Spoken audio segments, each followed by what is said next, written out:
নমস্কার। আজ 26শে জানুয়ারি 2026। প্রজাতন্ত্র দিবসের প্রাক্কালে ভারতবর্ষের প্রতিটা নাগরিককে আমার তরফ থেকে শ্রদ্ধা, প্রণাম, ভালোবাসা। একটু ব্যাখ্যা, আমরা তো স্বাধীনতা দিবস পালন করি 1947 15 আগস্ট, তাহলে আবার প্রজাতন্ত্র দিবস এলো কেন? কেন করতে হচ্ছে?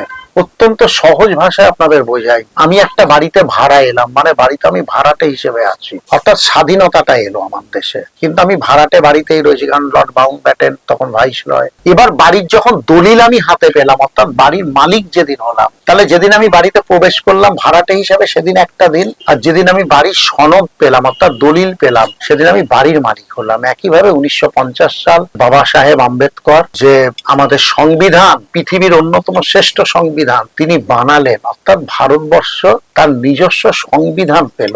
এটাই হলো একটা বাড়ির দলিল পাওয়ার সমান।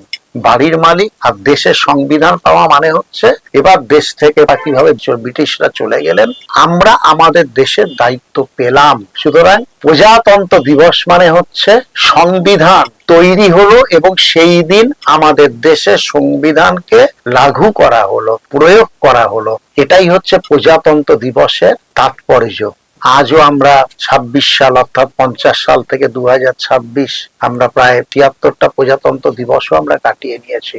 বহু প্রধানমন্ত্রী তারা এই প্রজাতন্ত্র দিবসেও কুচকাওয়াজ দেখেছেন, অভিবাদন গ্রহণ করেছেন, কিন্তু আমার দেশ কি আজও সেই অর্থে স্বাধীন? আমার নাগরিকদের তো আজও নাগরিকত্বের প্রমাণ দেওয়ার জন্য দাঁড়াতে হচ্ছে লাইনে। আমার দেশের তো আজও নাগরিকদের বিভিন্ন রকম সাহায্য অর্থাৎ ভাতা দেওয়ার প্রতিযোগিতায় নেমে পড়েছি। দেশে 76 বছর সালের একটা প্রজাতন্ত্র, তারও আরো 3 বছর বেশি তার স্বাধীনতা।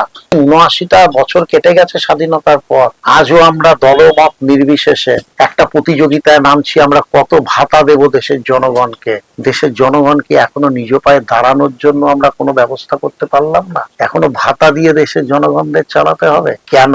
হয়তো স্বাধীনতা দিবস, প্রজাতন্ত্র দিবসে কেন ওই প্রশ্নগুলো আমার নিজের মধ্যে ঘুরপাক খাবে না? কেন যারা দেশ চালাচ্ছেন তাদের মধ্যে এই প্রশ্নগুলো আসবে না? এত বছর পরেও এত কুচকাওয়াজ, এত সুন্দর আমাদের সামরিক বাহিনী রেড রোড দিয়ে যাবে, আমরা সগর্বে দেখব, আর আমার কোটি কোটি মানুষ ভাতা নির্ভর হয়ে পড়ে থাকবে। এই দেশ কি আমরা চেয়েছি? কি হলো? তবুও নেতিবাচক নয়, যেহেতু আজ প্রজাতন্ত্র দিবস আমরা ইতিবাচকতাতেই থাকবো। এমন দিন নিশ্চিত ভাবে আসবে নাগরিকরা ভাতার উপর নির্ভরশীল হয়ে জীবন কাটাবে না। নাগরিকরা নিজের পায়ে দাঁড়িয়ে সেই ব্যবস্থা, সেই ইনফ্রাস্ট্রাকচার আমার দেশ, আমার রাষ্ট্র করে দেবে নিশ্চিত। আজ না হোক কাল, কাল না হোক পরশু। সেদিনই আমরা এই প্রজাতন্ত্র দিবসের পূর্ণ আস্বাদ গ্রহণ করব। আজও করছি আস্বাদ গ্রহণ, পূর্ণ আস্বাদ গ্রহণ তো সেদিনই করব। নমস্কার, সবাই ভালো থাকবেন।